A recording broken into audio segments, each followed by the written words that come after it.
Telugu Desam party వేదికగా ఇద్దరు నేతల మధ్య సీట్లు కుమ్ములాట మైలవరం ఏం జరుగుతుంది, మీరు దీన్ని ఎలా చూస్తారు? ఒక సామాన్యుడు అయినటువంటి వ్యక్తి ముఖ్యమంత్రి గారు జగన్మోహన్ రెడ్డి గారు మైలవరం క్యాండిడేట్గా ప్రకటించారు. ఇవాళ తిరుపతిలో 25,000 నుంచి 30,000 మధ్య మెజార్టీతో గెలవబోతున్నది. దానికి ఎటువంటి సమస్య లేదు.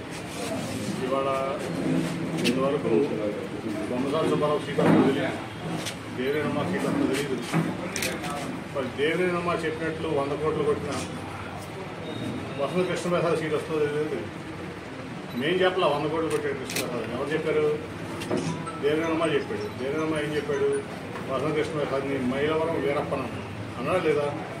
అట్లాగే మట్టి తవ్వుకుంటున్నాడు అన్నాడు, బూడిది తవ్వుకుంటున్నాడు అన్నాడు, ఇసుక తవ్వుకుంటున్నాడు అన్నాడు, 100,000 కోట్లు అవినీతి చేశాడు అన్నాడు. అట్లాగే 100 కోట్లు ఈ సంపాదించిన డబ్బుతో 100 కోట్లు తీసుకెళ్ళి చంద్రబాబు ఇచ్చి టికెట్ కొడుతున్నాడు. ఇవాళ అట్లాగే ఇప్పుడు నిజమైంది కదా, అంటే నిజంగా అవినీతి చేసి 100 కోట్లు పెట్టి టికెట్ కొడుకుని మళ్ళీ ఇక్కడికి వద్దామని వసంత ప్రయత్నిస్తున్నాడు. ఇంతవరకు సీటు కూడా అనౌన్స్ చేయలేని పరిస్థితిలో టీడీపీ అది వాళ్ళ పార్టీ యొక్క దుస్థితి.